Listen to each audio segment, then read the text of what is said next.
आपण पाहत आहात आपल्या हक्काचे प्रतिध्वनी न्यूज. जतच्या ज्वलंत प्रश्नांवर सर्वपक्षीय रास्ता रोको. सावंत यांचा सरकार प्रशासनावर हल्लाबोल. आमचे जत वार्ताहर मनोहर पवार कळवतात की जत तालुक्यातील पाणी टंचाई, म्हैसाळ उपसा सिंचन योजनेचे आवर्तन, शेतीसाठी दिवसा वीज पुरवठा, जनावरांसाठी चारा पाणी, स्मार्ट मीटरची सक्ती, अवैध धंदे, महसूल विभागातील कारभार आणि जत तालुक्याचे नामांतर आदी प्रश्नांकडे शासनाचे लक्ष वेधण्यासाठी महाराणा प्रताप चौकात सर्वपक्षीय रास्ता रोको आंदोलन करण्यात आले. शेतकरी, नागरिक, व्यापारी, युवक व सामाजिक कार्यकर्त्यांनी मोठ्या संख्येने सहभाग घेतला. यावेळी माजी आमदार विक्रमसिंह सावंत यांनी सरकार व प्रशासनावर जोरदार टीका केली. विधानसभा निवडणुकीमुळे आश्वासनांचा पाऊस पडला, मात्र जतच्या मूलभूत प्रश्नांकडे दुर्लक्ष होत असल्याचा आरोप त्यांनी केला. जतला पाणी, वीज, रस्ते, आरोग्य, शिक्षण व रोजगाराच्या सुविधा हव्या आहेत, मात्र नको असलेल्या कामांना विकासाचे स्वरूप दिले जात असल्याचे ते म्हणाले. जत तालुक्यातून पाणी सांगोला, मंगळवेढ्याकडे जात आहे आणि जत मात्र तहानलेला आहे. द्राक्ष, डाळिंबांसह पिके करपण्याची वेळ आली आहे. जतला पाणी सोडल्याचे नाटक नको, तर शेतापर्यंत हक्काचे पाणी पोहोचले पाहिजे, अशी मागणी सावंत यांनी केली. म्हैसाळ योजनेचे आवर्तन पूर्ण क्षमतेने सुरू ठेवण्याची मागणीही त्यांनी केली.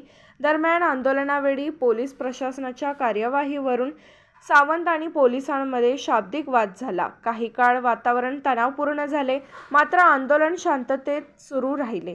जत पोलिसांवर राजकीय दबाव, खोट्या केसेस आणि नागरिकांना त्रास दिल्याचे आरोपही सावंत यांनी केले. महसूल विभागाच्या कारभारावरही त्यांनी नाराजी व्यक्त केली. पाणी, चारा पाणी, दिवसा वीज, स्मार्ट मीटरची सक्ती रद्द करणे, अवैध धंदे बंद करणे तसेच पोलीस व महसूल विभागातील तक्रारींची निष्पक्ष चौकशी करण्याच्या मागण्या करण्यात आल्या. मागण्या मान्य न झाल्यास तीव्र जनआंदोलनाचा इशारा सावंत यांनी दिला. या आंदोलनात माजी आमदार विलासराव जगताप, सांगली जिल्हा मध्यवर्ती बँकेचे संचालक प्रकाश जमदाडे, राष्ट्रवादी काँग्रेसचे युवा अध्यक्ष विवेक कोकरे, राष्ट्रवादी काँग्रेसचे मनसूर खतीब, मार्केट कमिटीचे सभापती नाना शिंदे, विक्रम फाउंडेशनचे अध्यक्ष युवराज निकम, माजी सभापती बाबासाहेब कोडक, जत तालुका काँग्रेस कमिटीचे अध्यक्ष महादेव पाटील, शिवसेना ठाकरे गटाचे तालुका प्रमुख अमित दुधाळ, मार्केट कमिटीचे संचालक रमेश पाटील यांच्यासह तालुक्यातील सर्व पक्षाचे स्थानिक पदाधिकारी आणि कार्यकर्ते मोठ्या संख्येने उपस्थित होते. बघितलं तर ऐन पावसाळ्यामध्ये म्हणजे ऑगस्ट सप्टेंबर दरम्यान आपल्याला पावसाच्या या कालखंडामध्ये आपल्याला आंदोलन करत आहे. कारण हे आंदोलन करण्याची वेळ का आली? कारण हे निव्वळ नैसर्गिक म्हणजे आसमानी संकट नव्हे, हे सुलतानी संकट आहे. ज्या पद्धतीनं पुरेसा पाणी साठा कोयना असेल, चांदोली असेल, मोरणा असेल, या धरणातील 100% पाणी साठा भरलेला आहे. एवढं पाणी असताना, नदीला मुबलक पाणी असताना जत तालुक्यामध्ये जेवढ्या क्षमतेनं पाणी यायला पाहिजे होतं ते आले नाही. या सरकारनं गेल्या 10 वर्षामध्ये ह्या म्हैसाळ योजनेचे जे पंप हाऊस होते, या विद्युत मोटरी ज्या होत्या, याचं त्या वेळेस निरीक्षण करून मागणी लोकांची बघून ते बदलणं गरजेचं होतं. त्या पद्धतीने ते सरकारनं केलं नाही. त्यामुळे आमच्यावर आजपर्यंत ही वेळ आलेली आहे. तालुक्यात बघायला गेलं तर एकीकडे दुष्काळ जर बघायला गेला तर एकदम बारीक कोसारीपासून असतो ते असतं. तालुक्यातील शेवटचा आपलं उमदी गरजगी पाक मरदगी बरे असू द्या, अगदी इथलं संघ असू द्या, तर बघायला गेलं प्रत्येक तालुक्यामध्ये प्रत्येक भागामध्ये आंदोलन चालू आहे. पैशाच्या पाण्यासाठी चालवलं आहे. सरकार म्हणतं वरनं पाणी आलंय असेल तर पाणी गेलं कुठं, हा प्रामुख्याने प्रश्न आहे. आणि ज्या पद्धतीचा हा पाण्याचा प्रश्न आहे, त्या पद्धतीचा आज शेतकऱ्याचा असेल तर रात्री जर लाईट जर बघायला गेली तर रात्री 1-2 वाजता लाईट येत्या. 2 वाजता शेतकऱ्याला बांधावं जावं लागतं, विद्युत मोटरी चालू करावं लागतात. तर विद्यार्थ्यांची जर आता बघायला गेलं तर लाईट नसल्यामुळे विद्यार्थ्यांचा अभ्यास नाही.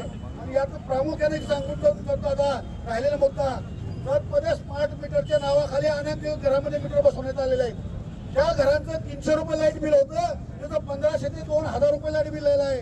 प्रामुख्याने आमची हे देखील मागणी आहे की स्मार्ट मीटरचे जे बसवलेले आहेत ते बंद करावं आणि जे पहिल्यांचे जे आमचे रिडिंग होते त्याची तात्काळ आहे त्या पद्धतीने आमचं चालू करावं. खाते में 15 लाख चलवा दूंगा हर साल देश में.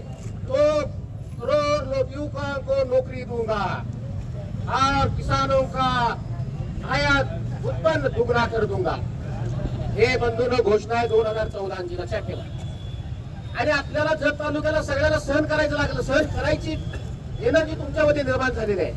आज बऱ्याच ठिकाणी या ठिकाणी मोठ्या प्रमाणात आपण उपस्थित राहिला, परंतु ज्या ज्यावेळी जत तालुक्यावर वेगवेगळ्या पद्धतीने अन्याय होतोय त्यावेळी अन्यायाच्या विरोधात जत तालुका कायमपणे लढत आलेला आहे. माझी पोलीस प्रशासनाला विनंती आहे की या ठिकाणी जत तालुका खूप सहनशीलता आहे. इथली जनता, इथली नेते कायमपणे अधिकाऱ्याला समजून घेऊन काम करतात. या ठिकाणी 15-20 वर्षापूर्वी डॉक्टर प्रधान साहेबांनी एका दिवसामध्ये बाजारपेठेमध्ये मोठ्या प्रमाणात चोरी झाली होती. ती चोरी पकडली म्हणून सर्व पक्षाच्या नेत्यांनी, लोकांनी भर चौकात त्या ठिकाणी सत्कार केला होता. काही अधिकाऱ्यांच्यासाठी मोर्चे सुद्धा काढले होते. त्याच्यामुळे पोलीस प्रशासनाने अशा प्रकारची गुंडगिरी किंवा दडपशाही करण्याचा प्रयत्न करू नये. आपण पाहत आहात प्रतिध्वनी चॅनल. अशाच बातम्या पाहण्यासाठी आमच्या चॅनलला सबस्क्राईब करा आणि बेल आयकॉनवर क्लिक करा.